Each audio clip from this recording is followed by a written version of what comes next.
The parents of Ellen Greenberg appealing to the Pennsylvania Supreme Court after the lower court's ruling that they didn't have standing to change the cause of death from suicide to homicide. Joining me to discuss this case, which is always just bang your head against a wall frustrating, is Dr. John Delatorre. John, this is one we were talking about Natalie Holloway not that long ago, where was justice served there.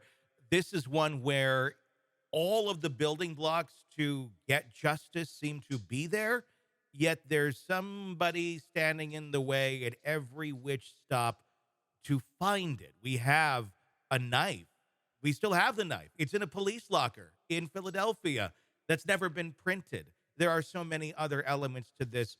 Her phone, her diary. There are so many things that could be looked at in a homicide investigation, yet a homicide investigation has never been done in this. And obviously, a lot of this goes to the world of legalese and such.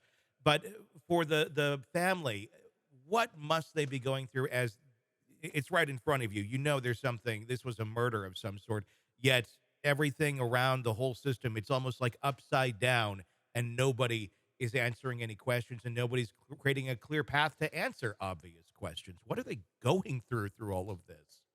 Sometimes things happen that are so shocking that you can't believe it's actually happening. Hmm. And I think that's probably what the family is going through.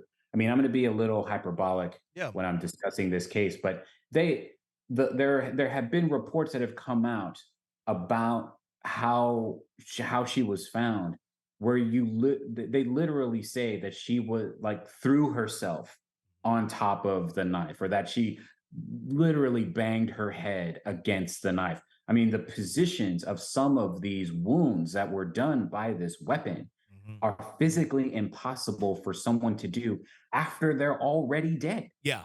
And so the I think right now, I think if I was around the family, I think this is probably one of those times where you look at something and something happens and you're just like, is that really happening right now? So you don't really have like you have like negative emotions, obviously, and you want to be aggressive and you want to advocate, but sometimes the emotions are just kind of numb. They're not as intense because you just cannot believe that this is reality. Like you cannot believe that this is really what is happening right now. And so I think I wouldn't be surprised that if they say something like they feel blunted or they feel numb, like they want to do what's best for their family member, but it's almost just disbelief that this is literally what's happening. Is it, and obviously I can't speak to this. I can't imagine being in their position. I think if my daughter suffered the same fate, I would be going nuts, probably even to a more extreme than this, where I'd land myself in jail. But uh, mental health wise, is it wise for them to continue going down this road where it feels like there's just so many roadblocks? There's so many people in high places that don't want this to happen, this investigation to happen. Is it worth it for them at the end of the day to keep going? I'm sure it's only a question they can answer, but the torment they must be going through, and being stopped for really no reason other than what? Is someone covering something up? Is someone trying to hide the guilt of someone else, or is someone just trying to hide some sort of sloppy police work? I don't know the answer to that. But at some point, do you say, I want to live with the loving, happy memory of my daughter and quit putting myself through this over and over? What are your thoughts on that? Yeah, you can choose to do either, but Hmm. the reality is that as you just described, Tony, this is the gig. Yeah, Right? Once you had a child, it doesn't matter how old that child becomes. yeah, If something bad happens to that child, you feel it too. yeah, You feel it sometimes even worse than your child felt. And it doesn't matter if they're 40 years old, 50 years old. Doesn't matter if you're 80, 90 years old. This is the gig. yeah. And so something happened to their daughter, and they can still remember her and all the happy times. But something happened to her, and no one's doing anything about it. And so this is what you do as the parent, and you raise hell.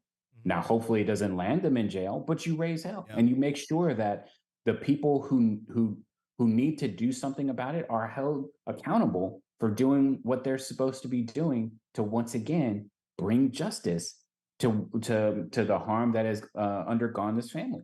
And it's been 17 years now of them raising hell after her death. A civil suit is now in the works. They're in the phase of discovery right now, since all criminal aspects, as of right now, have been exhausted. Uh, do you think that through the discovery and the civil suit, maybe enough will be examined once they get some of these things out of the police lockers in Philadelphia? Actually, look at this thing for prints. Is there someone out there right now that should be very much being a little bit paranoid and watching their back for possibly an arrest at some point if they start diving into the details of this and doing some proper investigation work with the material that they're left with? Oh, sure. Yeah, absolutely. It's just, just when we think about a civil trial, this is probably the only justice that they're actually going to be getting, which is hopefully the people that they're suing are found liable, and then they get, whatever compensatory Mhm. damages that are associated with that liability. But um yes, I mean, is there an opportunity for a criminal trial to happen as a result of this civil trial? Yeah, absolutely. But we'll see what the evidence says, and we'll go from there. With something like this, it's very easy to jump down the road of, oh, this is a cover up that involves the actual murderer themselves. Uh, that could be a possibility because we don't have many options to look at. The other would be really sloppy police work, with it, which is without a doubt something that happened here. I mean, absolutely deplorable the way that this uh, situation was handled from the very beginning. Uh, is that something that we need to really take into account when we're evaluating this, in terms of it's easy to go off this direction or that direction based on what we have? Maybe there's other directions we're not even conceiving of right now of what could have possibly happened here. Yeah, there's always there's always multiple directions that an investigation can go down, whether it's done by police or done by a family member or a journalist or something like that. There's always multiple roads that it can go down, but you have to really sort of bracket off a lot of those things into what can be proven. And I think from there, we'll get a better understanding of why. Because sloppy police work is one thing, but this is atrocious. Like Yeah. this is just this is almost as if kindergartners were asked to investigate, a serious crime. And it's like, of course they're not going to get it right because they don't have the necessary intelligence to understand the complexities of it. But that's not true. They're not kindergartners. Yes. Yeah. So so you're left wondering, why does someone make these kinds of mistakes on a case like this? And I think through the civil trial, we'll really get a better understanding of why these kinds of mistakes were made. And from there, a suspect will probably be generated. Hopefully so.